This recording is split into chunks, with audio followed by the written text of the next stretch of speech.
kita buka acara kita terlebih dahulu dengan mengucapkan lafaz basmalah.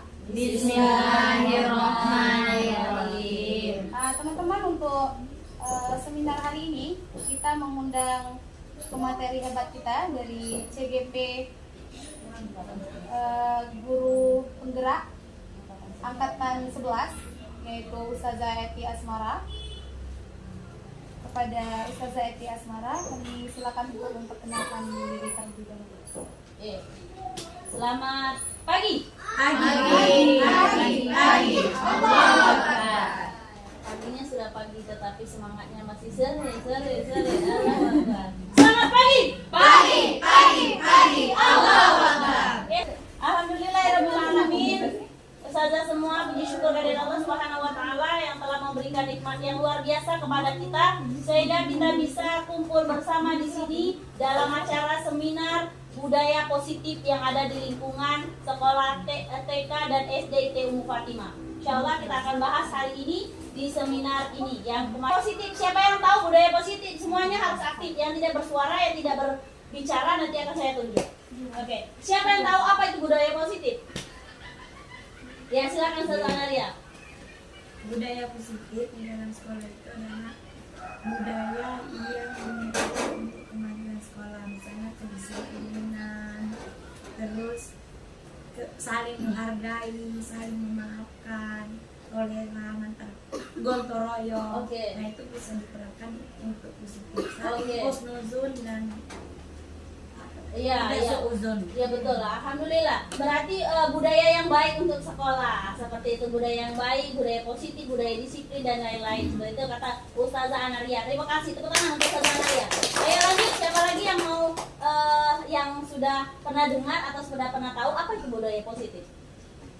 Ada lagi? Ada Ustazah Tri? Kebiasaan yang harus diterapkan di sekolah sehingga menjadi budaya. Kebiasaan yang sudah terbiasa di sekolah sehingga membudaya, seperti itu. Oke, terima kasih Ustazah Tri dan Ustazah Analia yang sore hari ini sudah semangat sekali. Kita lihat budaya positif. Bagaimana menumbuhkan nanti budaya positif di lingkungan sekolah kita? Karena kita berbasis Islam, jadi kita harus tahu budaya positif itu seperti apa. Atau kita hanya tahu jujur itu seperti apa, disiplin itu seperti apa. Tapi bagaimana kita menerapkannya? Di sini kita akan belajar bagaimana kita menerapkan budaya yang positif ini sehingga mengakar di sekolah kita. Oke, budaya positif ini kemarin kita sudah bahas bahwa budaya positif itu akan tumbuh apabila kita sudah tahu perubahan paradigma belajar. Apa sih perubahan paradigma belajar itu?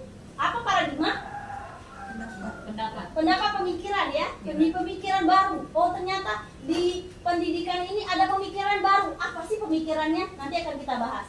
Kemudian disiplin positif. Disiplin positif itu seperti apa kita menerapkan disiplin positif supaya menjadi positif? Ada nggak disiplin negatif? Ada nggak disiplin negatif? Kalau negatif jangan dijadikan disiplin ya, karena disiplin itu adalah belajar. Oke. Motivasi perilaku manusia. Kemarin sudah kita katakan bahwa motivasi perilaku manusia itu ada banyak sekali ternyata. Karena semua motivasi, karena manusia melakukannya itu semuanya termotivasi. Termasuk kita di sini sekarang melakukan ini karena apa? Itu ada motivasi dari diri kalian. Ada motivasi ekstrinsik dan intrinsik. Nanti kita akan bahas. Kemudian ada kebutuhan dasar. Kebutuhan dasar manusia. Ada yang katanya kemarin ada kebutuhan pokok ya. Kesangan, pandang, papan. Ternyata tidak hanya itu saja. Kebutuhan kita sebagai manusia ada yang lebih luas lagi. Ada lagi posisi kontrol restitusi. Bagaimana kita mengatasi masalah-masalah yang kita hadapi. Baik itu dengan anak-anak kita yang kita lahirkan ataupun anak orang lain yang kita didik. Itu adalah anak-anak kita. Bagaimana nanti kita mengontrol permasalahan-permasalahan mereka. Kemudian ada keyakinan kelas. Ada keyakinan kelas. Apa sih keyakinan kelas? Nanti akan kita bahas. Apa sih bedanya peraturan kelas dengan keyakinan kelas? Nanti akan kita bahas. Kemudian segitiga restitusi itu merupakan pendekatan yang kita lakukan supaya anak ini teratasi terhadap masalah-masalah mereka. Seperti itu. Kemudian kita ambil di pembelajaran dengan paradigma baru. Nah, siapa yang pernah mendengar Merdeka Belajar? Merdeka Belajar. Oke, apa itu Merdeka Belajar? Seperti apa sih Merdeka Belajar? Ustazah Tri? Spoiler saja. Oke, silakan Ustazah. Merdeka belajar itu yang merdeka seperti apa sih? Merdeka belajar itu adalah anak bebas mengeluarkan ide-idenya dan bebas untuk memberikan pendapat. Oke, anak itu bebas mengeluarkan ide-ide dan berpendapat, itu merdeka di dalam belajar menurut Ustazah Salama, ya kan? Kemudian katanya ada kebutuhan belajar atau merdeka belajar. Siapa lagi? Oke, Ustazah Marzali. Kalau menurut anak, merdeka belajar itu dari seperti yang kita pelajari, maksudnya itu menyesuaikan dengan kebutuhan anak dan kemajuan zaman saat ini. Nah, ya, kebutuhan dan kemajuan zaman saat ini ya, luar biasa. Nah, di sini ada paradigma pemikiran baru bahwa kita mendengar kata apa yang kemarin kita sampaikan, diferensiasi. Apa itu katanya terdiferensiasi? Pembelajaran dengan paradigma baru itu dirancang berdasarkan prinsip-prinsip pembelajaran yang terdiferensiasi sehingga setiap siswa belajar itu sesuai dengan kebutuhan mereka. Jadi tidak dipaksa-paksa, bukan kebutuhan kurikulum, bukan kebutuhan saya ini akan menyelesaikan pembelajaran, tetapi sesuai dengan kebutuhan daripada anak itu sendiri. Dan bagaimana tahap perkembangan mereka disesuaikan dengan kodrat zaman, katanya Ustazah Marzalika. Kodrat zamannya itu seperti ini sekarang. Jadi paradigma baru ini mengajak kita, ayo dong anak-anak itu merdeka dalam memilih, merdeka dalam memenuhi kebutuhan belajar mereka. Seperti itu. Nah, seperti kita tahu ada profil pelajar Pancasila. Ini merupakan paradigma baru. Sebenarnya ini sudah lama. Paradigma baru profil pelajar Pancasila itu seperti apa? Seperti pendidikan karakter. Sama nggak dengan pendidikan karakter? Ada apa yang pertama? Beriman dan bertakwa kepada Tuhan yang Maha Esa dan berakhlak mulia. Itu akhlak mulia Tuhan yang Maha Esa. Berarti di sana ada penanaman supaya kita berakhlak mulia. Di situ ada karakter. Itu yang mereka gaung-gaungkan, yang itu menjadikan karakter mereka. Itulah perubahan paradigma saat ini. Kemudian apa lagi? Berkebinekaan global. Seperti apa? Mereka tidak hanya diam stagnan tahu daerah mereka saja, tetapi mereka boleh mengadopsi yang ada di luar atau dari luar negeri misalnya. Tetapi tidak lepas dari kultur yang ada di daerah kita. Jadi jangan lepaskan kultur itu. Nah, itu jadikan profil pelajar Pancasila. Bergotong royong. Gotong royong ini hanya ada satu dalam bahasa di dunia. Gotong dan royong ini adalah bahasa yang ada di Indonesia. Cuma di Indonesia kata gotong dan royong. Ya, digotong, diroyong. Kalau kita memahami digotong sama-sama, diroyong, didorong. Seperti itu kan, menggotong, meroyong, bersama-sama mereka melaksanakannya. Itu loh, bahasa Indonesia itu luar biasa. Kemudian anak-anak yang kreatif. Anak-anak kreatif itu anak-anak yang banyak tanya. Anak-anak yang apa sih yang terjadi? Apa sih seperti itu. Jadi dia menggali terus. Jadi dia tidak hanya sebatas kita senternya sebagai seorang guru kita diperhatikan terus, tetapi anak itu kritis, anak itu menjadi kreatif, benalarnya nalar kritis, kemudian anak itu menjadi mandiri. Bagaimana memupuk anak menjadi mandiri? Mandiri apa? Mandi sendiri. Mandiri apa? Mandiri bisa melakukan hal-hal sendiri, tetapi bukan manusia no sosial ya, tetap jadi sosial, tetapi dia bisa melakukan hal-hal yang bisa dia lakukan sendiri, tidak membutuhkan bantuan dari orang lain. Seperti itu, ada hal-hal yang seperti itu. Kemudian apa disiplin positif? Kemarin disiplin kita pelajari, disiplin itu adalah belajar. Nah, belajar itu mengacu pada disiplin diri yang dimiliki, rasa tanggung jawab terhadap apa yang dia lakukan, berdasarkan nilai-nilai yang mereka yakini. Nilai-nilai itu apa sih? Oh iya. Ada lagi yang lain? Nilai itu seperti apa? Hasil. Apalagi nilai-nilai yang diyakini. Mau hasil seperti apa? Iya. Kalau nilai-nilai dari DT, apa kemarin nilai-nilai dari DT? Darul Tauhid. Baku. Baik, kuat. Itu merupakan nilai. Kemudian apa lagi? Baik, disiplin, berani dan berani, tangguh. Itu nilai, ya, itu nilai. Kemudian disiplin positif itu yang bagaimana ya? Salah satu cara menerapkan disiplin positif yang bertujuan untuk menumbuhkan kesadaran serta memberdayakan murid tanpa imbalan. Tuh, tanpa imbalan. Dia melakukan sesuatu itu, dia nggak merasakan imbalan lagi. Dia nggak mau merasakan penghargaan, ancaman, hukuman itu. No, semuanya itu tidak ada lagi. Tetapi dia melakukannya atas kemauan dia sendiri, bukan lagi karena imbalan. Nih, lihat di sini. Ada kata imbalan, penghargaan, ancaman, dan hukuman. Dia tidak lagi melakukan itu karena imbalan, karena penghargaan, karena ancaman, karena hukuman. Tetapi disiplin positif itu sudah ada di dalam dirinya dan dia tahu tanpa imbalan pun dia akan melakukan budaya positif itu. Nah, sebagai pendidik tugas kita apa? Tugas kita menumbuhkan murid yang memiliki disiplin diri sehingga mereka berperilaku mengacu pada nilai-nilai kebajikan yang universal dan memiliki motivasi di dalam dirinya intrinsik di dalam perubahan perilaku ke arah yang lebih baik. Itu dikatakan disiplin yang positif sudah ada di dalam dirinya tanpa imbalan, penghargaan, ancaman, dan hukuman. Apa sih yang memotivasi perilaku manusia? Perilaku manusia itu dipengaruhi oleh dua motivasi. Yang pertama motivasi ekstrinsik dan intrinsik. Kalau ekstrinsik termasuk apa? Motivasi dari luar. Dari luar. Kalau intrinsik dari dalam. Apa yang motivasi ekstrinsik? Ekstrinsik itu misalnya Ada kenyamanan di dalam dirinya. Jadi dia baik sekali, baik berperilaku itu. Dia takut itu tidak hukuman. Lah kalau saya datang terlambat, saya kena hukuman. Jadi dia takut sekali. Nah itu ada motivasi, tetapi dia berperilaku baik. Tetapi karena ada hukuman itu.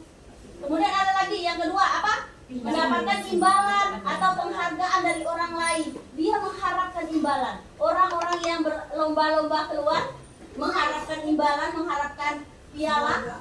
Kalau dia tidak dapat, apa yang terjadi? Kecewa yang mendalam. Tetapi kalau misalnya ditanamkan di dalam dirinya, bukan itu tujuan kita. Iya, tapi prosesnya. Tetapi apalagi kita tanamkan kepada anak? Mental kita teruji. Apalagi sehingga mereka walaupun kalah di dalam tanah dalam ujian mereka tidak down. Ya. Jadi penghargaan itu akan merubah perilaku, tetapi perilakunya itu akan berdampak positif negatif ketika tidak tercapai. Oke. Motivasi intrinsik apa? Motivasi intrinsik? motivasi dalam dirinya sendiri. Dalam dirinya sendiri. Menghargai dirinya dengan nilai-nilai yang mereka percaya. Berarti mereka sudah menanamkan di dalam diri mereka. Dan nilai-nilai itu sudah mereka tahu. Oh, ternyata seperti ini ya. Kalaupun kalah, kalaupun menang, ini dapat yang saya beri. Jadi mereka tidak takut lagi dengan hukuman, dengan imbalan ya. Dan mereka mau bergulir. Yang bagus itu motivasi yang dari diri sendiri, dari dalam dirinya. Oke. Kemudian nah, nilai-nilai yang kita yakini di sekolah kita menerapkan P3, profil pelajar Pancasila yang sudah kita bahas tadi. Kemudian ada lagi IHF, apa IHF? Heritage Foundation katanya. Iya, heritage ya. Cinta Tuhan dan segenap ciptaannya. Mandiri, disiplin, tanggung jawab, jujur, amanah. Jangan kita tahu aja. Ya. Nah, jangan seperti ini, tetapi kita tidak tahu nilainya apa sih yang mau kita ajarkan. Nah, jangan datang terlambat. Berarti nilai apa sih yang tidak kita tanamkan kepada anak? Disiplin. Berarti nak, cobalah nak belajar disiplin. Kan kata-kata seperti itu lebih enak didengar. Jangan datang terlambat, tapi kita tidak memberikan solusi kepada mereka. Berarti kita terapkan kata-kata, nak cobalah disiplin. Cobalah tanggung jawab. Nah, cobalah tanggung jawab. Misalnya mereka tidak membereskan mainan, bereskan ya, awas ya. Kalau tidak dibereskan berarti ada ancaman mereka takuti. Tapi cobalah anak belajar bertanggung jawab. Oh, membersihkan ini tanggung jawab. Jadi kita tanamkan dulu nilainya. Jadi bukan hanya jangan ini, jangan itu, tetapi solusinya no, tidak ada. Jangan lari-lari. Apa solusinya? Pelan-pelan nak, atau tertibnya di dalam kelas. Seperti itu. Jadi ada ada solusi yang ditawarkan, ada nilai yang kita tanamkan kepada anak. Sehingga jangan-jangan aja, jangan ini, jangan itu, jangan galau ustazahnya. Ya anak kemarin buat keyakinan kelas di B1. Nah apa aturan di kelas kita? Jangan berlari, jangan makan sebelum selesai, jangan. Nah jangan semua ada hasilnya. Ya kan, karena kita tidak menerapkan nilai, kita tidak menanamkan nilai itu kepada anak. Coba ngerti kalau dia, oh berarti kalau misalnya kalau misalnya buang sampah, ini buang sampah bertanggung jawab tadi ya berarti tanggung jawab. Keindahannya apa peraturan kelas? Bertanggung jawab. Masya Allah. Gitu ya. Darul Tauhid juga mengajarkan kita untuk ikhlas, jujur, tawadu, disiplin, berani, tangguh. Seperti itu. Kita lanjut saja. Kebutuhan dasar manusia. Ada kebutuhan dasar 1. Bertahan hidup. 2. Kasih Kasih sayang dan rasa diterima. 3. Kebebasan. 4. Kesenangan. 5. Penguasaan. Jadi manusia itu tidak hanya butuh sandang pangan papan saja, aku juga berhak disayangi dan dicintai. Ya. Begitu. Jadi ada nggak kita butuh makan saja kalau tidak disayangi? Kasih makan nih, ambil. Lebih enak nggak? Kalau misalnya, nih ambil nak makan, ayo dimakan. Kan ada rasa kasih dan sayangnya walaupun kita diberi. Seperti itu. Yuk kita lihat lagi. Kebutuhan dasar manusia. Ada bertahan hidup. Ya, ini bermakanan, pakaian, tempat tinggal, keamanan, kesehatan. Mereka butuh untuk bertahan hidup. Kita butuh untuk bertahan hidup. Kemudian apa lagi? Kasih Kasih sayang dan diterima. Rasa diterima, dipedulikan. Diterima di mana? Di mana kita diterima pengennya? Diterima, disayangi. Di sekolah, di rumah, di mana lagi? Di lingkungan masyarakat. Kalau kita dikucilkan apa rasanya? Sedih dong. Kasih sayang dan terima. Penguasaan. Orangnya merasa mau oh saya dihargai, saya ini bos, saya ini punya power di sini. Pokoknya walaupun lingkupan kecil kita lingkupan yang kecil, RT, kelas atau keluarga. Saya ini mak nak di rumah nih, mak, berarti pengen merasa penguasa di rumah ini, ya seperti itu. Jadi harga diri, keinginan untuk dianggap pemimpin, berprestasi, pengen sekali berprestasi, diakui, didengar. Coba kalau kita tidak dengarkan, ini kalau Umi ngomong, yang lainnya ngobrol lalu, alam tidak enak rasanya. Perlukah hatiku? Oke, ada rasa bebas, ingin bebas, jangan dikekang. Ya, mandiri, memiliki pilihan mencoba hal yang baru. Anak-anak itu senang sekali dengan hal-hal yang baru. Makanya terdiferensiasi, anak-anak itu dia yang cepat duluan bisa, dia ingin hal-hal yang baru. Kadang dia bosan, akhirnya dia buat keributan di kelas. Ada anak-anak pintar, dia buat keributan karena dia merasa belum bebas, belum apa yang dia inginkan itu belum tercapai. Makanya terdiferensiasi itu tingkatkan pemahaman mereka. Kalau misalnya mereka yang lainnya itu soalnya standar, mereka kasih soal hot, soal yang bernalar. Jadi mereka berkembang pemikirannya, tidak disatukan dengan yang biasa. Jadi mereka standarnya berbeda. Ada dalam satu kelas seperti TK, ada yang sudah bisa baca, ada yang belum bisa baca. Kemudian ada lagi apa? Ada lagi yang cepat, restitusi. Kalau misalnya hukuman, tindakannya tiba-tiba. Misalnya datang terlambat, kamu pulang ke rumah, tidak boleh masuk. Tiba-tiba kan, tidak terencana.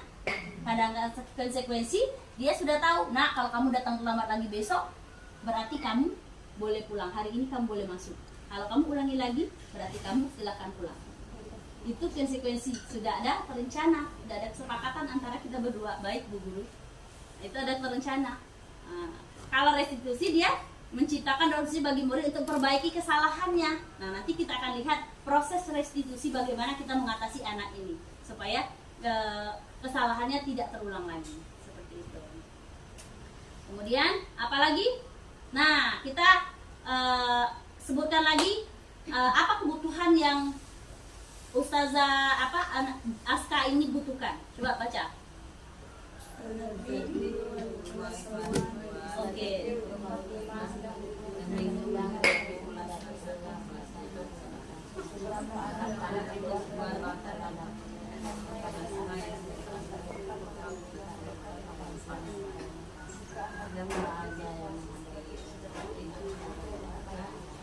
Ya, emang sih itu Ustazah Tri Aska? Astagfirullah. Jadi apa katanya? Ustazah Tri ini katanya wali kelas. Bingung Ustazah Tri ngadapi anak ulah anak satu ini yang namanya Aska. Aska ini ngapo? Sering minta bekal makan siang. Mereka dengan paksa pula. Dengan paksa. Lalu menghadapi situasi ini bagaimana kata Ustazah Tri ya? Apa yang harus dia lakukan? Nah, Ustazah Tri tengok dulu kata Ustazah Tri. Apa yang dia jawab? Nah, tanya pertama. Apa yang dijawab Aska? Saya lapar Ustazah.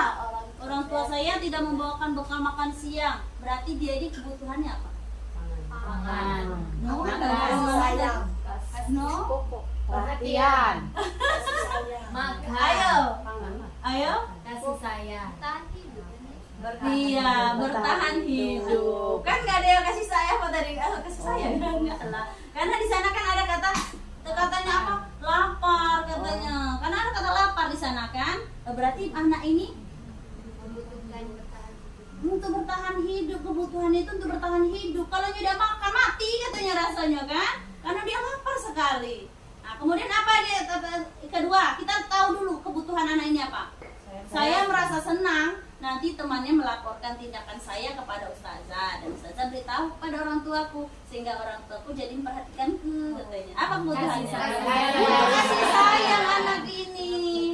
Jadi dia butuh sekali kasih sayang. Nah, kalau buku perhatian dari orang tua berarti orang tuanya mungkin sibuk kan, seperti itu. Jadi besok-besok kita apa tindakannya? Kita sampaikan ke orang tuanya. Apalagi terus kita apa kan? Kaya orang tuanya berkecukupan, tetapi dia mencuri. Itu kan kita tahu dulu dia mau memenuhi kebutuhan apa. Nah, percakapan ini memenuhi kebutuhan penguasaan. Seperti apa misalnya? Percakapannya. Percakap untuk memenuhi kebutuhan. Siapa yang bisa bicara? Menyampaikan pendapat. Yang belum berbicara. Seri? Dari soal tadi. Ayo, dari soal tadi. Dari saya. Boleh. Yang lain yang belum bersuara. Memenuhi kebutuhan penguasaan. Oh, saya ini. Bagaimana kalimatnya? Boleh. Saya merasa hebat itu. Nah, Saya merasa hebat karena teman saya gitu. dia kan mencuri ini tadi. Mengambil makanan tadi. Apa kira-kira percakapan dia? Dia jawab dengan ustazahnya. Jawabannya ustazahnya dengan ustazahnya. Kenapa nak kamu mencuri? Kenapa nak kamu mengambil makanan itu? Apa kalau dia merasa penguasa? Karena saya berani kawan-kawan itu takut kalau sudah diambil. Nah, begitu. Soalnya teman-teman itu takut sama saya kalau saya sudah ambil, mereka takut. Diam aja. Nah, mereka diam aja. Itu ada kata penguasa di sana. Jadi dia berkuasa. Dia berkuasa. Dia merasa, oh, saya ini harus dihargai, saya ini kuat di dalam kelas. Nah, seperti itu. Oke, percakapan untuk memenuhi kebutuhan kesenangannya. Yang itu tadi saya merasa senang nanti temannya melaporkan. Oh, itu tadi berarti kurang perhatian kasih sayang. Coba kalau yang ini. Tidak nggak apa-apa ustazah, senang-senang aja lihat mereka kalau ngambil makanan mereka kan lucu. Iya. Oh iya betul. Ada kata iseng di sana kan? Iseng aja ustazah, lucu nengok tahu tuh kalau misalnya teman-teman marah-marah kan? Berarti surkuman kebahagiaan itu. Ayo mah aja healing anak nih mah. Ya ustazah kita healing dulu lah aja anak-anak ini. Seperti itu. Jadi kita tahu dulu latar belakang yang terakhir. Saya merasa hebat karena teman-teman saya jadi takut denganku dan menurutin keinginanku. Itu merupakan penguasaan. Oke, insyaallah. Nah, posisi kontrol kita seorang guru. Apa posisi kita seorang guru? Guru sebagai penghukum. Nah, nanti lihat. Ustazah Dina capek. Nah, dengarkan. Kabur kalau. Ustazah Dina dari pagi, lena sore belum juga balik. Cobalah pikir. Nah, pikir. Kasihan Ustazah. Aduh, Ustazahnya nangis sampai segitu. Jadi anak tuh merasa bersalah. dengan posisi kontrol itu guru sebagai teman. Oke, dielus-elus, kemudian ayolah nak, sama-sama kita kerjasama, ayolah, itu seperti teman. Mengajak dia, ayo cuman ada gitu yo, teman-teman bagaimana ya baiknya kita, itu memposisikan kita sebagai teman. Kemudian sebagai pemantau, memantau. Oh pokoknya segala sesuatu itu sudah tertarget. Oh tanggal segini kita ngapoi, tanggal segini kita ngapoi, perjanjian kita seperti ini. Nah itu sudah sebagai pemantau. Sebagai manajer, nah di manajer ini kita bisa mengatasi masalah-masalah mereka dengan baik, dengan nanti ada posisi manajer ya, akan saya jelaskan. Nah di sini coba kita lihat ini gimana. Nah, nampak? Nah, Za, di sini Za ada motivasi yang kita jelaskan tadi. Motivasi apa aja tadi? Intrinsik dan ekstrinsik. Yang di belakang sini ekstrinsik ya. Yang ini intrinsik. Identitas gagal. Ini gagal Za, perilaku kontrolnya negatif. Ini identitasnya berhasil, sukses, intrinsik ya, intrinsiknya. Nah, yang tadi Za, guru berbuat, ini kasus menghukum ya, menghukum. Apa? Menghardik, menunjuk-nunjuk, menyakiti, menyindir. Kulik-kulik sampai 1 tahun yang lalu masih juga teringat gurunya.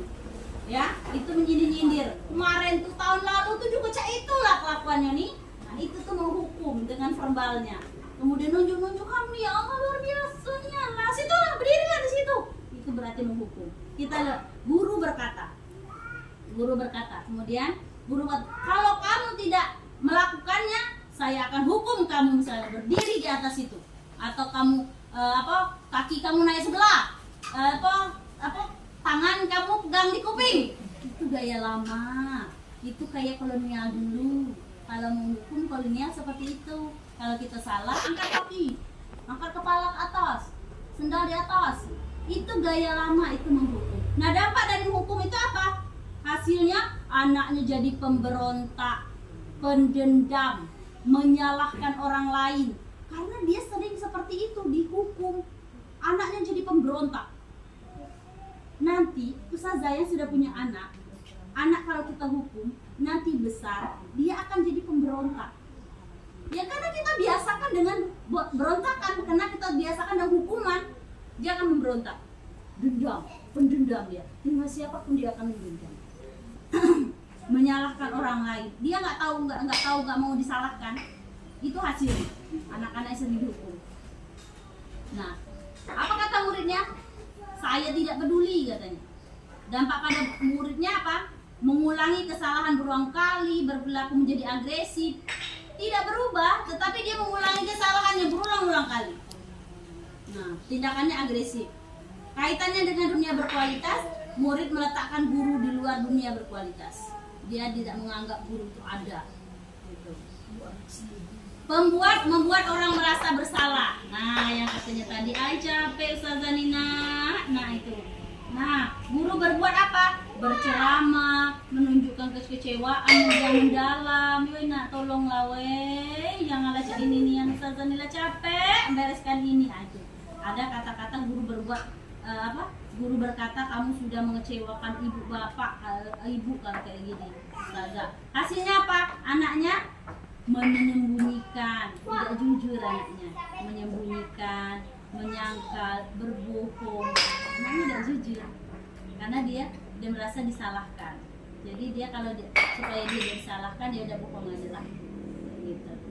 Nah, muridnya berkata maafkan saya karena dia merasa bersalah. Anak itu dia merasa bersalah, tapi dia tetap berbohong dampaknya.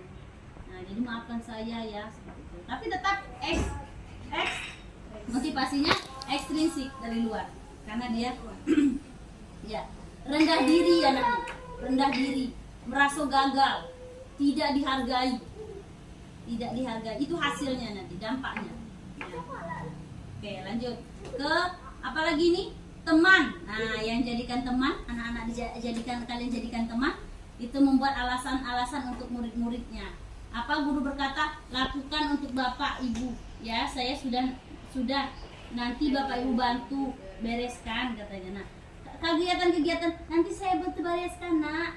Ayolah bereskan ini, kalau Ustazah bantu. Ayolah bantu Ustazah, kita sama-sama ayo. Ah, itu berarti bersama-sama menjadikan teman. Nah, hasilnya apa? Ketergantungan. Kalau Ustazahnya tidak ngajak, tidak mau. Karena Ustazahnya tidak bantu. Jadi ketergantungan hasilnya. Kemudian dia berkata, saya berpikir Bapak atau Ibu teman saya. Nah, jadi jangan terlalu dekat juga katanya. Seperti itu ya.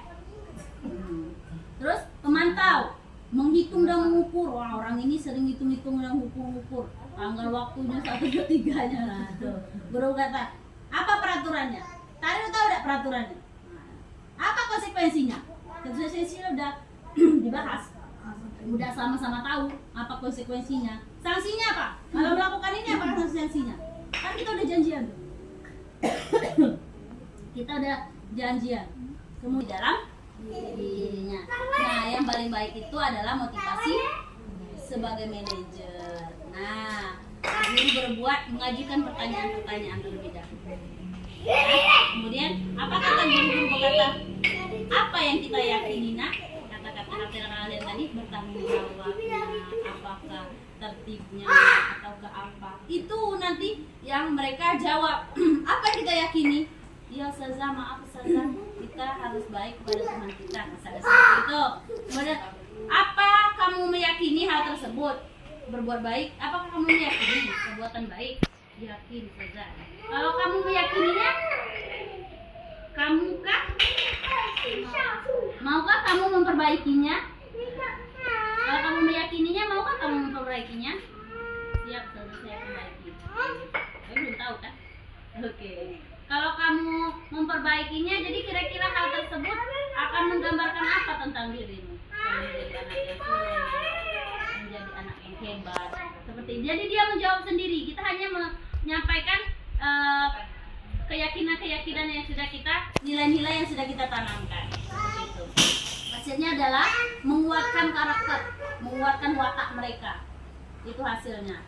Kemudian, apalagi bagaimana cara muridnya berkata, bagaimana cara agar saya bisa memperbaiki keadaan ini? Saya akan memperbaiki masalah ini dengan apa? Dengan apa kalau kamu akan memperbaikinya? Seperti itu. Oh, dengan ini Ustazah. Dia akan mencari sendiri solusinya.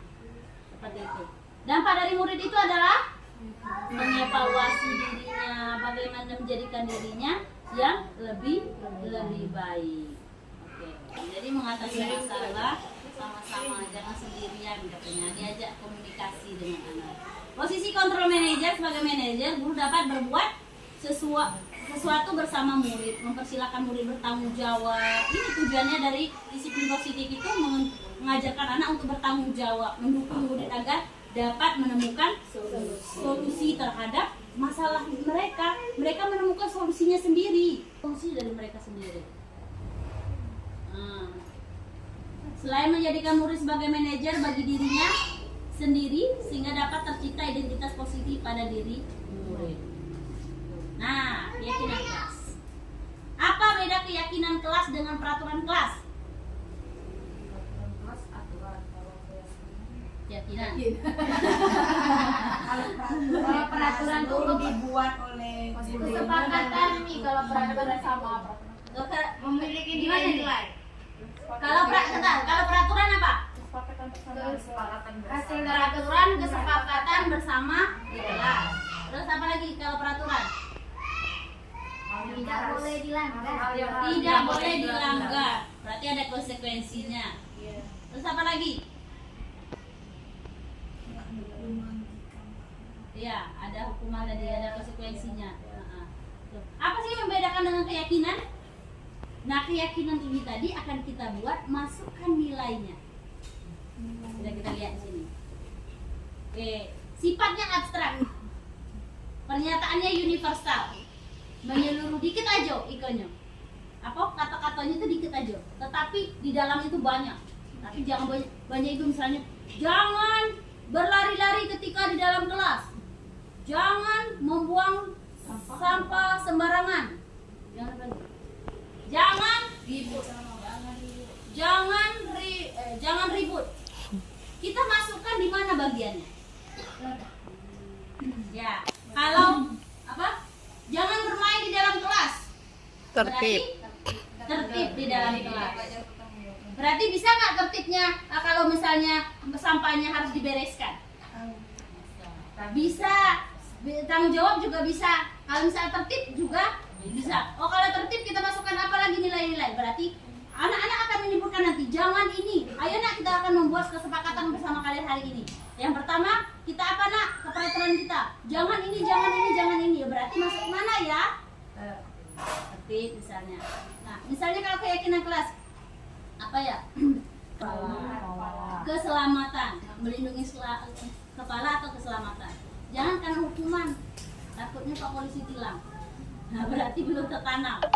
Karena keselamatan berarti itu nilai keyakinan kelas kita adalah kesehatan, keselamatan. Berarti tulis saja di keyakinan kelas kita keselamatan. Nggak usah kalian tulis. Jangan pada pakai helm, jangan ini, jangan ini.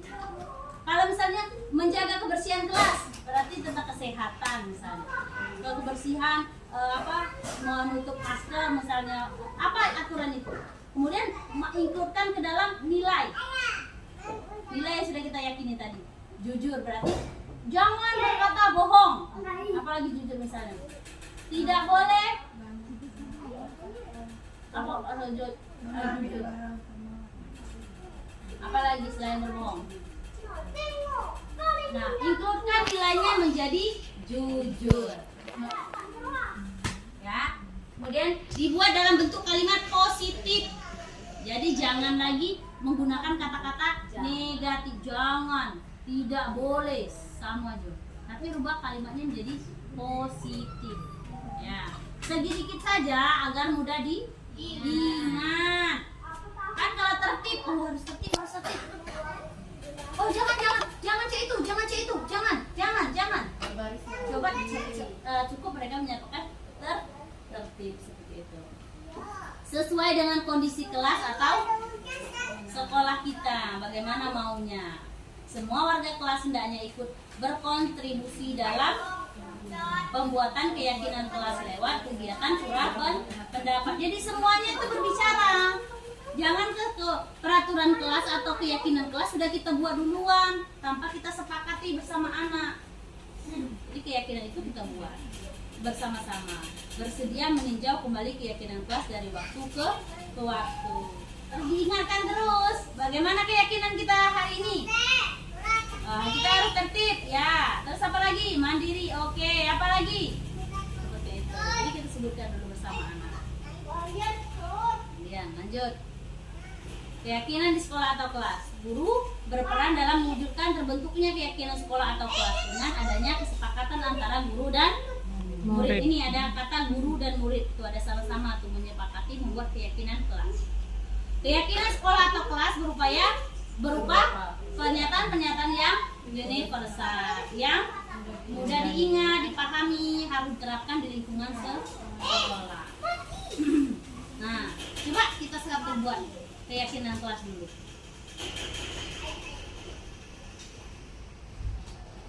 Coba kita buat sama-sama keyakinan di ruangan ini saja. Apa keyakinan kelas kita? Tertib. Contohnya tidak memotong pembicaraan. Setuju tertib? Setuju. Oke, tertib. Kalau kata-kata, tetapi kalau kelas atas dia tidak bisa. Gambar ya? Dia masih memakai gambar. Ya, jadi dia masih menggunakan gambar.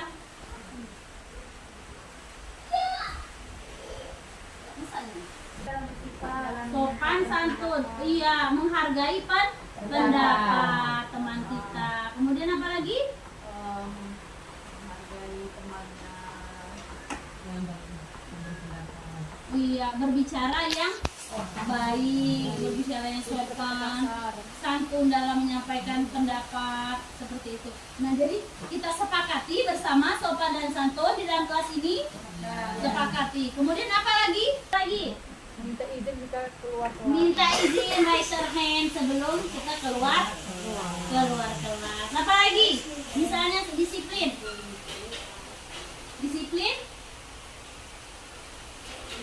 sesuai koordinasi. Sopan dan santun, disiplin. Nah, nanti ketika kita menyampaikan kepada anak, bagaimana peraturan kita kemarin, kita harus tertib, sopan dan santun, disiplin. Nah, nanti ketika kita memulai pembelajaran, mereka tidak sesuai dengan peraturan ini, kita boleh menyampaikan, oh mohon maaf, kita ada aturan di kelas ini, kita harus sopan.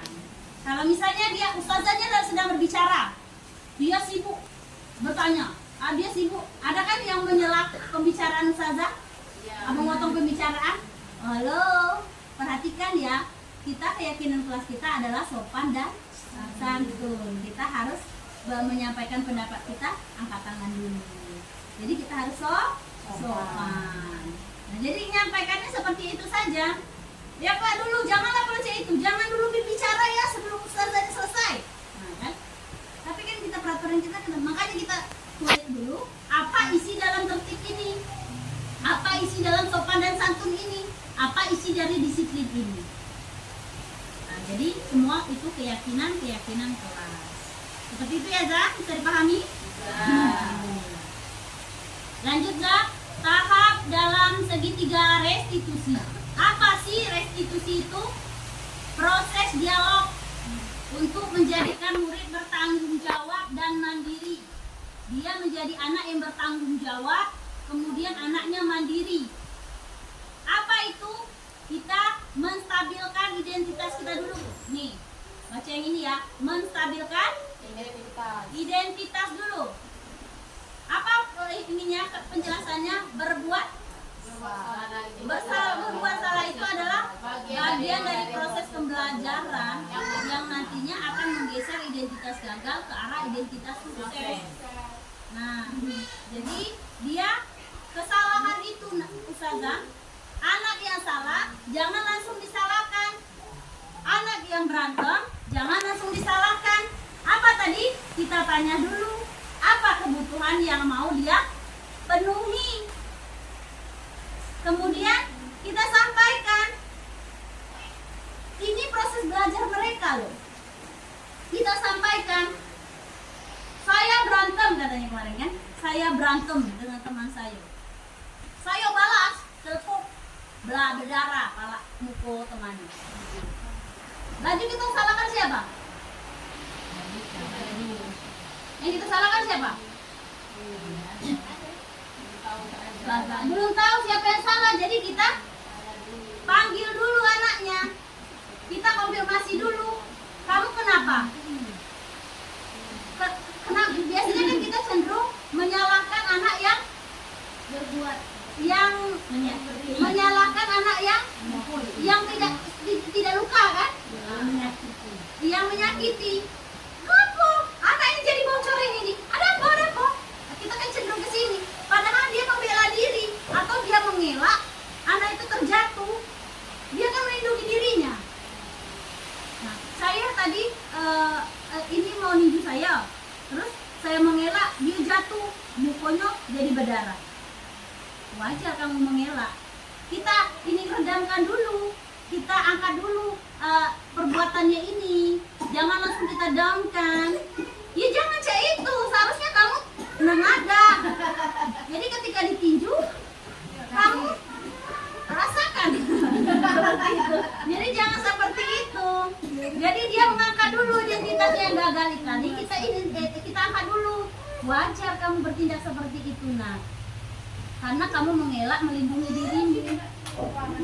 Kalau kamu tadi, nah ini masuk ke validasi tindakan yang salah, dipalidkan. Oh benar tindakan aku berarti.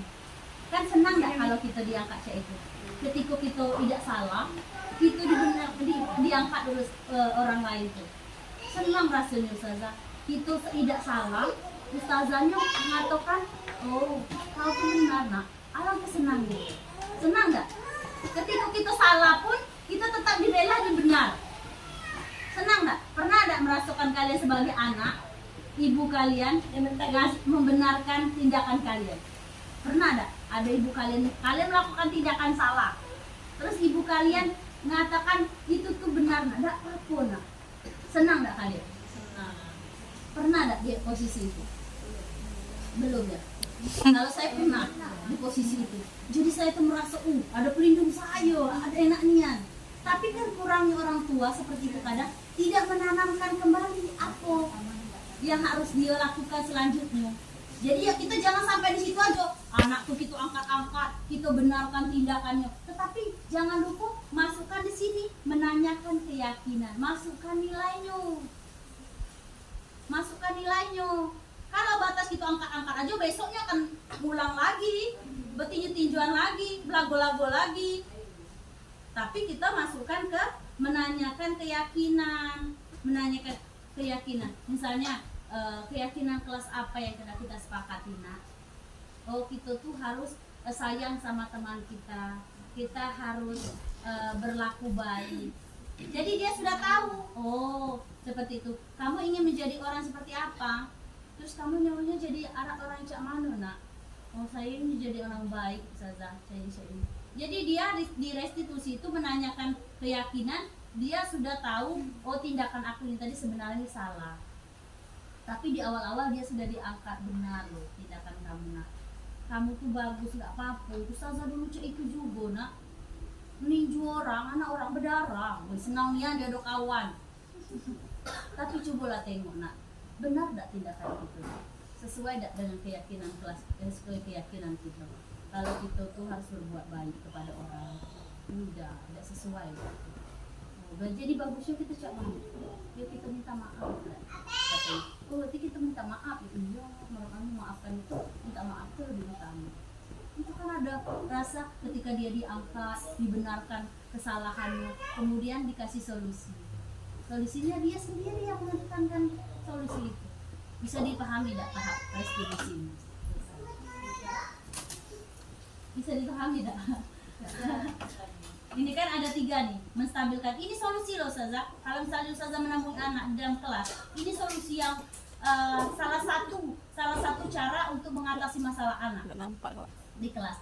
Kita stabilkan dulu identitasnya, baru kita palitkan dulu tindakannya. Kalau tindakan kau tuh benar untuk melindungi diri, untuk ini. Jadi mereka merasa, oh benar, aku ini benar. Nah, terus baru menanyakan keyakinan. Inilah dinanamkan nilai-nilai di sini, di dalam sini. Baru tertanam intrinsik di dalam dirinya sehingga dia berbuat baik itu bukan karena hukuman, bukan karena konsekuensi, bukan karena penghargaan. Karena dia yakin bahwa berbuat baik itu adalah kewajiban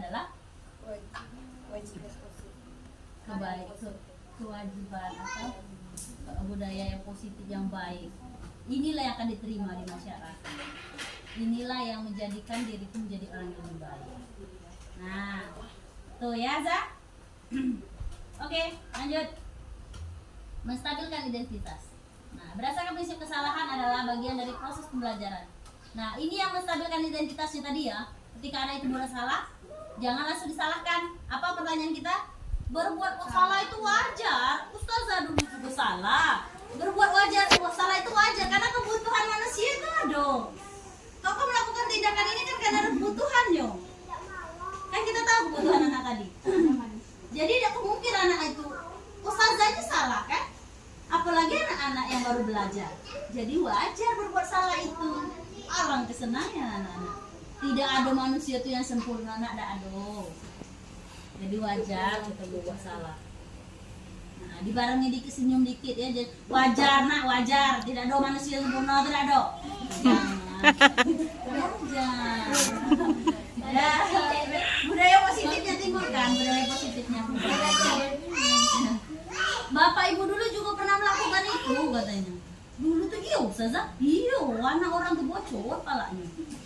Senangnya katanya. Aku berarti lebih parah Ustazah nih dulu. Nah, ibu tuh tidak mau cari siapa yang salah, siapa yang menang, tapi kita di sini cari solusi. Ya, jadi kita tahu dulu masalahnya apa, kebutuhan kalian apa yang kalian ingin penuhi, jadi kita akan cari solusi dari. Nah, kamu berhak merasa begitu. Kamu berhak marah. Kamu berhak sedih. Kamu berhak marah. Ya sampaikan aja kalau dia marah-marah dengan temannya. Kamu berhak marah. Gue senangnya kalau dia itu. Kalau biasanya guru langsung kalau kita dulu itu tendang aja kau. dan selesai. Itu kan posisi mereka masih di buku, ya kan? Karena kita sudah tahu kebutuhan anak itu tadi ada 5. Kebutuhan kita itu ada 5 sebagai manusia. Menstabilkan identitas. Kamu pasti punya alasan mengapa kamu melakukan ini. Padahal kamu bisa melakukan lebih buruk dari ini, nak. Nah, itu yakinkan dulu. Menstabilkan identitas. Kayak merasa salahnya itu diangkat 4. Padahal kamu ini bisa melakukan lebih buruk dari ini loh, nak. Kalau kau bocorkan pala anak orang, pacak orang hidup, pacak lagi pak mati loh, nak kau buat. Gitu, sama segitu. Udah parah aja. Nah, kamu patut bangga telah melindungi sesuatu yang penting buatmu. Kalau dia melindungi dirinya, kalau kamu patut bangga kamu bisa melindungi diri. Karena ada anak-anak yang bisa melindungi dirinya. Karena takut kan, kalau anak itu kelak dimarahi mamanya, anak itu kelak sakit deh. Itu kan ada merasa. Tapi dia kamu merasa bangga, nak, kamu bisa mempertahankan diri kamu. Makanya kita tahu dulu alasan anak itu ngapain. Kamu melakukannya karena mempertahankan sesuatu yang penting bagimu. Itu menstabilkan identitas. Tadi menstabilkan identitas ini enggak ya? Mohon maaf itu salah. Yang tadi menstabilkan identitas. Ini validasi tindakan yang menanyakan keyakinan. Ini validasi tindakan ya. Nah, ini yang validasi tindakan. Nah, ini validasi tindakan ya.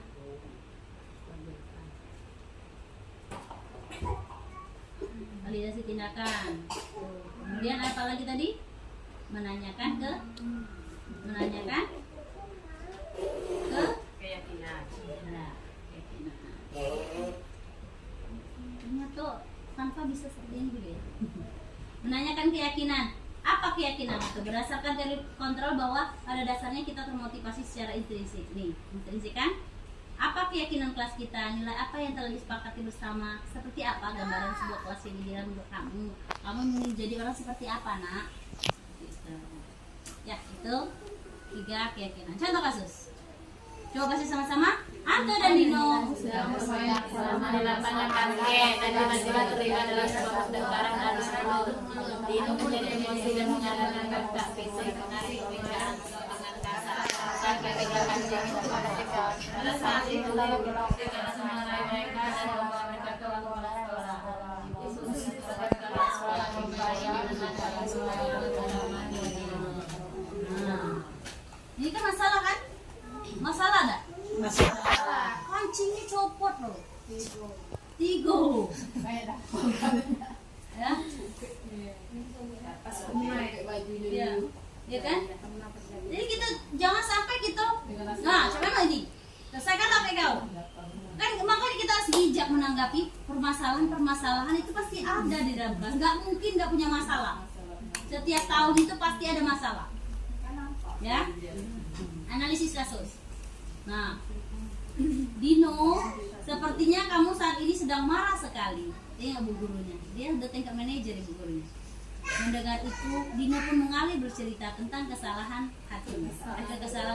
Tuh Dino tengah sedang marah. Ibu Suti pun melanjutkan bahwa membuat kesalahan adalah hal yang manusiawi. Nih katanya. Tuh, dibuatnya menstabilkan identitas, hal yang manusiawi. Itu adalah hal yang manusiawi. Dan bahwa mempertahankan diri adalah hal yang penting. Nah, itu kata-katanya apa? Manusiawi tadi.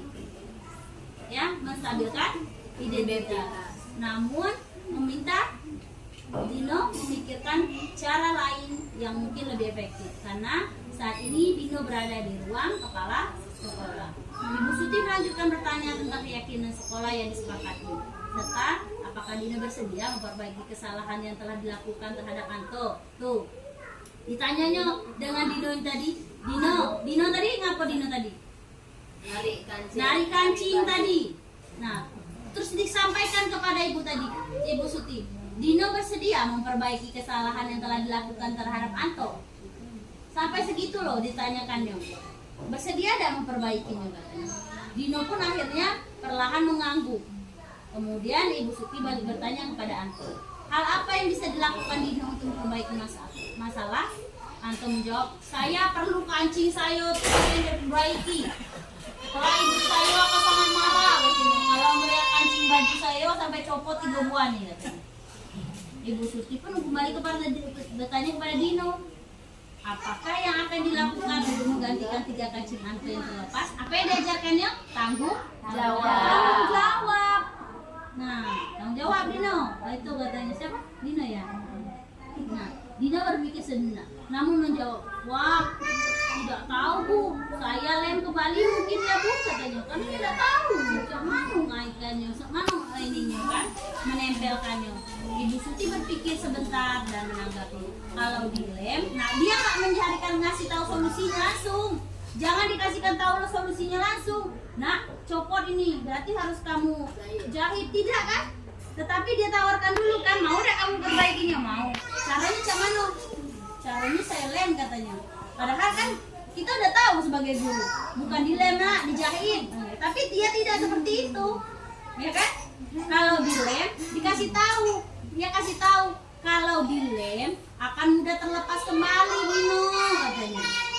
Nah, bagaimana kalau kamu jahit saja katanya guru? Bersediakah kamu Dino? Tanpa ragu-ragu dan menanggapi, menjahit katanya. Ada menjahit. Mana saya tahu bagaimana menjahit Bu? Ibu Suti meneruskan, apakah kamu bersedia belajar menjahit? Ditawarkan solusi. Nah, ditawarkan solusi. Mau kamu bersedia belajar menjahit?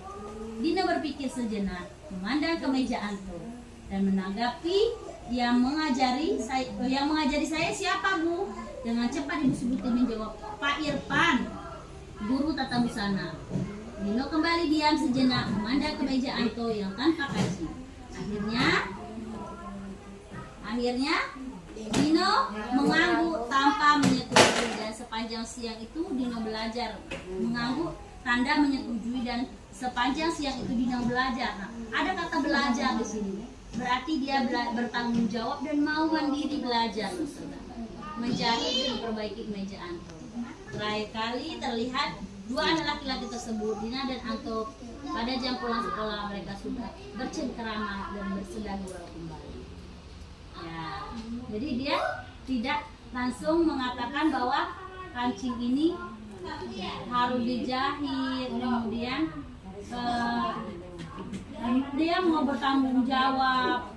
Makanya nanti nilai yang akan dia sampaikan, maukah kamu bertanggung jawab? Oh, dia sudah tahu. Oh, berarti kalau kita berbuat salah harus tanggung jawab. Oke, thank you, terima kasih. Itulah materi kita pada hari ini. Apabila ada yang mau disampaikan, apabila ada yang mau didiskusikan, kita diskusi sama-sama dan pemecahan sama-sama. Itu saja. Cukup dari ini. Diakhiri, assalamualaikum warahmatullahi wabarakatuh. Sangat menarik sekali ya teman-teman, kita sebagai guru ini apa di posisi mana sekarang. Nah, buat teman-teman yang punya pertanyaan atau sesuatu yang perlu didiskusikan, baik permasalahan kelasnya, boleh angkat tangan dan kita diskusikan sama-sama bersama Ustazah Etia. Yang perlu didiskusikan atau ada permasalahan di kelas atau ada sebuah pertanyaan yang mengganjal di pikirannya, boleh dikeluarkan di sini, kita coba untuk diskusikan bersama-sama. Ustazah Widya, Ibu,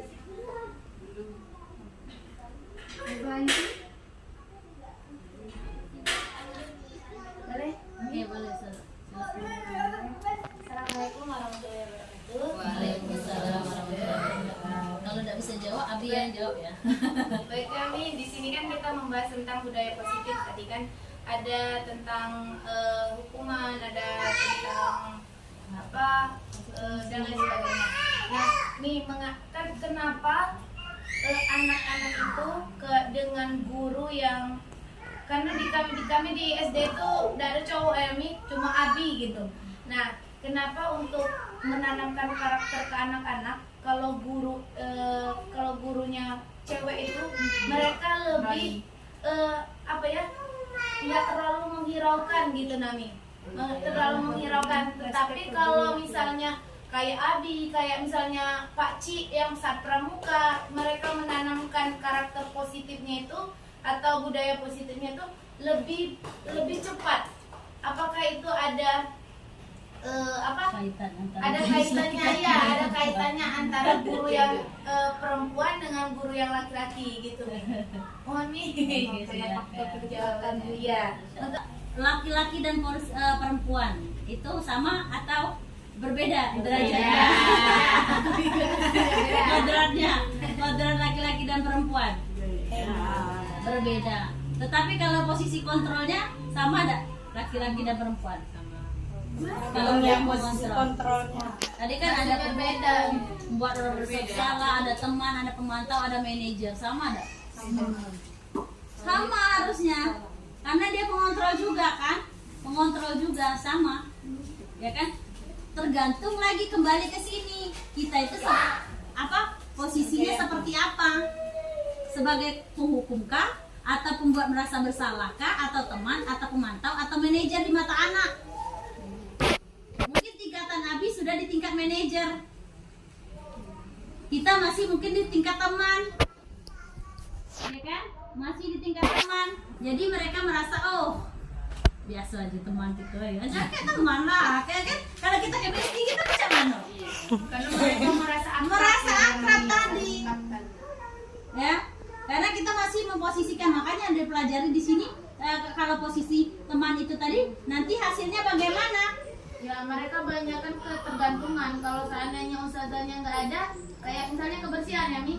Nah, ustazah tidak apa-apa, tidak ada yang bantu, tidak ada yang nengok. Nah, iya. gitu. Karena motivasinya masih ekstrinsik, masih dari luar, dari motivasi dari ustazah ini tadi, belum intrinsik. Bagaimana kita nanti menjadi manajer? Kalau kita sudah di posisi manajer, anak-anak sudah tertanam di dalam dirinya, tidak lagi karena takut, karena rasa dihukum, konsekuensi. Jadi jangan banyakkan hukuman, jangan banyakkan konsekuensi, tetapi banyakkan tanamkan nilai. Ya, karena kita memang posisinya kan juga posisi kita di dalam kelas. Di dalam kelas yang mereka lihat tiap hari. Ya posisi Ustazah Eti perempuan kan di sekolah. Semuanya kami di sini sekolah perempuan. Tetapi Dilan takut kan sama Ustazah Eti? Takut sama Ustazah Eti daripada Ustazah Yanti, karena Ustazah Yanti di dalam kelas dilihatnya tiap hari, tiap waktu, tiap menit. Ustazah Eti kan tiba-tiba ngomong, apa nih? Ya kan? Karena ada posisi juga ketika kita ketemu terus anak kita pribadi, takut tidak dengan gurunya, takut dengan mana tidak takut, karena kedekatan itu tadi. Iya. Jadi ada saatnya kita memposisikan kita sebagai teman, ada saatnya kita memposisikan kita sebagai manajer. Jangan manajer terus. Ada saatnya, makanya sebagai guru kita letakkan posisi kita. Oh, kali ini saya pakai pemantau dulu sepertinya. Semuanya boleh, tetapi lihat hasilnya. Jangan terus-terusan. Kalau misalnya posisi manajer terus, saya restitusi dulu, tapi anaknya tidak berubah-ubah macam mana? Berarti ada penyeimbang dulu, tapi tetap nilai-nilai kita masukkan di dalam sana. Itu saja Ustazah, kita akhiri saja karena sudah sore juga. Mohon maaf sebelumnya ya Ustazah semua. Cukup saja, cuma satu aja dulu. Mungkin Ana lihat nanti di ETK maupun di SD. Keyakinan kelas yang saya sepakati bersama anak-anak TK loh. Anak TK. Kalau anak TK ada gambar, itu keyakinan kelas. Ada berjalan apa nak? Berjalan pelan. Oke, tempel. Kemudian kemarin kan senang sekali saya di akhir. Kalau misalnya kita mau pulang, kita tidak usah lagi dipakaikan sepatu. Kalau kita mau ke kamar mandi, berarti kita harus kamar mandi sendiri, tidak teman. Jadi mereka udah tahu nilai-nilai mandiri itu. Jadi saya akan lihat nanti dampaknya di SD dan TK yang sudah membuat keyakinan kelas bersama anak di kelas. Itu saja. Ustazah semua, saya akhiri. Assalamualaikum warahmatullahi wabarakatuh. Waalaikumsalam. Mana solehnya? Ini solehnya. Mana buktinya? Ini buktinya. Tapu 1, tapu 2, tapu 3, tapu 4. Oke, anak soleh. Tapu 5. Anak soleh. Hari ini Ustazah akan membuat keyakinan.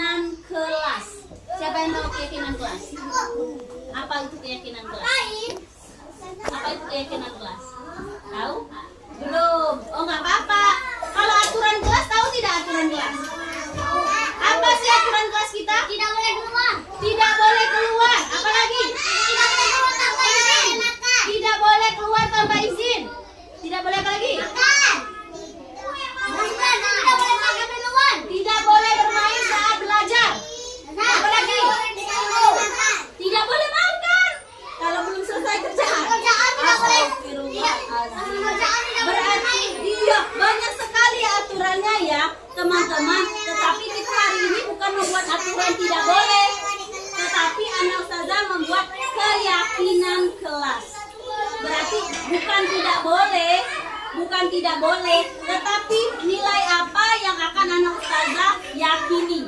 Kalau misalnya tidak boleh bermain di dalam kelas, tidak boleh apa lagi tadi? Ribut di dalam kelas. Itu menandakan anak ustazah, kenapa tidak boleh ribut di dalam kelas? Ya, tidak berisik. Kenapa tidak boleh? Kenapa tidak boleh berlari-lari di dalam kelas? Nanti terjatuh. Berarti kalau terjatuh, iya, kalau terjatuh nanti luka, berarti anak ustazah tidak sehat. Kalau kita di dalam kelas kita harus bersih, belajar dengan sopan. Berarti kita harus, kalau di dalam kelas, kalau kata ustazah tidak boleh berlari, berarti kita harus berjalan pelan-pelan. Seperti ini perjanjian keyakinan kelas kita. Di teman-teman, saat di dalam kelas kita harus berjalan pelan-pelan. Berarti bukan tidak boleh, tetapi dia harus berjalan pelan-pelan. Bisa dilihat gambarnya dia sedang berjalan pelan-pelan? Bisa dia berjalan pelan-pelan? Oke. Nah, tadi katanya teman-teman ada yang bilang tidak boleh, apalagi tadi tidak boleh apa tadi? Tidak boleh lari-lari, terus tidak boleh apa lagi? Tidak boleh ribut. Kenapa tidak boleh ribut?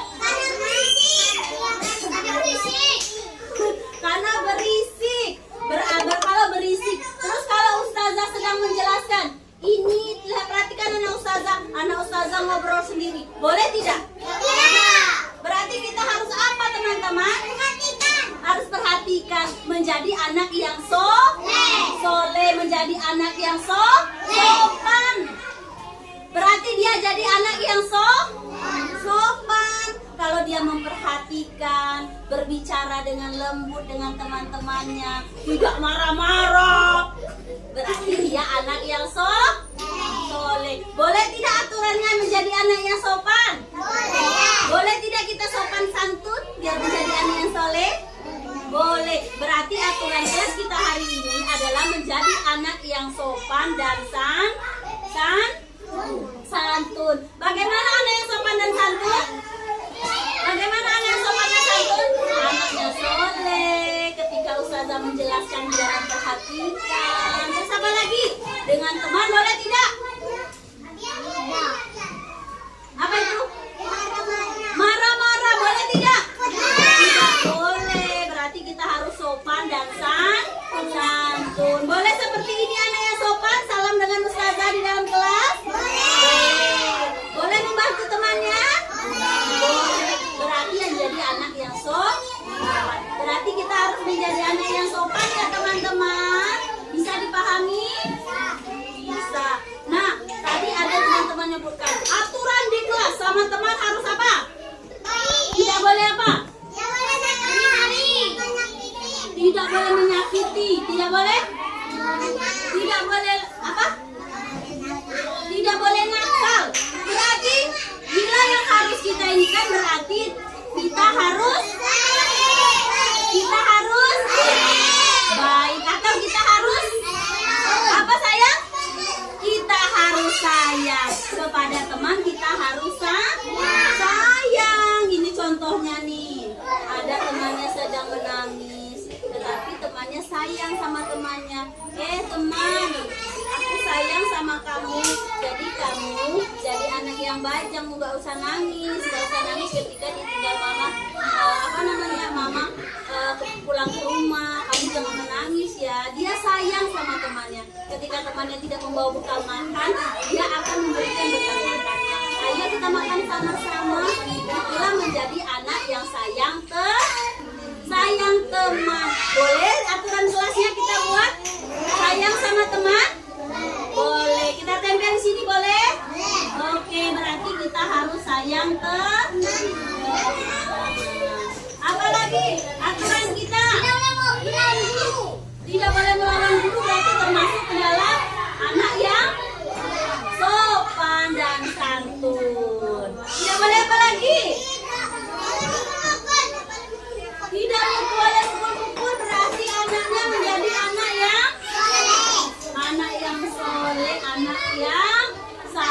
sama teman, tidak boleh pukul-pukul. Ini ada anaknya sayang sama teman. Apalagi aturan kita?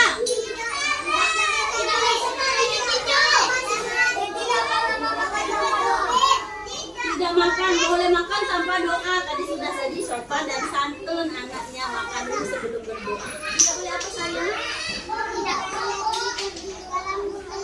Tidak boleh tidur di dalam kelas, masih pagi. Iya, itu di dalam kelas ada asurannya, harus sopan dan santun ketika di dalam kelas. Kalau misalnya ruangan kita berantakan, kita sudah main, yang kita lakukan sampahnya tidak kemana? Tidak boleh kan? Ada apa namanya? Ada sampah di dalam kelas? Tidak. Berarti yang bagusnya seperti apa?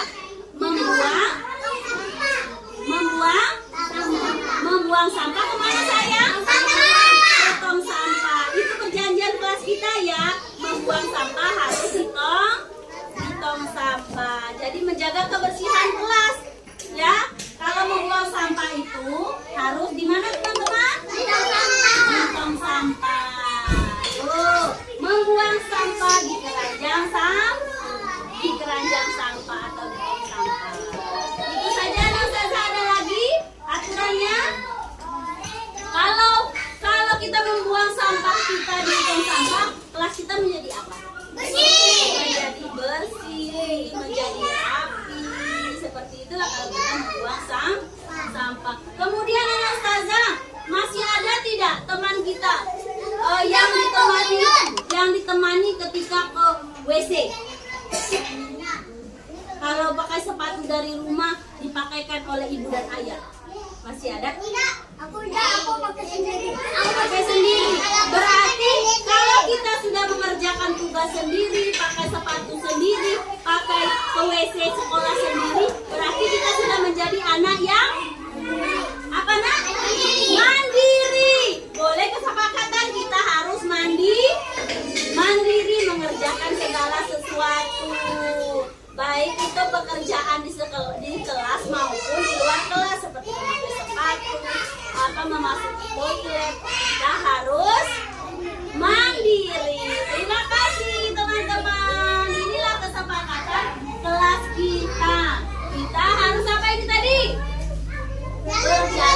Berjalan pelan-pelan, hebat. Kemudian apa lagi? Kita harus sopan dan santun, hebat. Kemudian kita apa? Sayang kepada teman kita. Kemudian kita harus membuang sampah ke tong sampah. Kemudian kita menjadi anak yang tepuk tangan untuk kita semua.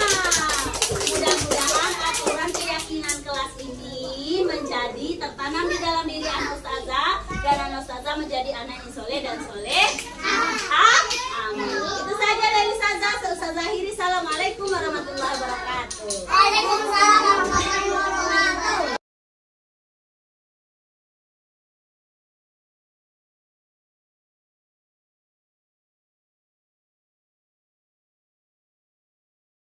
Assalamualaikum warahmatullahi wabarakatuh. Perkenalkan, nama saya Yusi Susilawati dari SD IT Ummu Fatimah. Di sini kami sudah menerima materi dari Ustazah Eti tentang budaya positif di sekolah. Banyak sekali yang dapat saya ambil dan dari materi ini. Yang pertama itu menangani anak-anak yang mempunyai masalah. Bagaimana kita menghadapi mereka, bagaimana kita mengatasi mereka, memberikan pemahaman kepada anak-anak yang mempunyai permasalahan di dalam kelas ataupun di luar kelas. Yang kedua itu menanamkan karakter kepada anak, bagaimana bisa membuat anak itu menjadi anak yang berkarakter, anak-anak yang paham tentang P5, profil pelajar Pancasila, tentang konsep DTUV yang ada di sekolah, sehingga anak-anak bisa menjadi anak yang lebih berpikir positif lagi, lebih disiplin lagi, lebih bisa menanggapi permasalahan yang terjadi pada dirinya saat di sekolah. Terima kasih. Wassalamualaikum warahmatullahi wabarakatuh.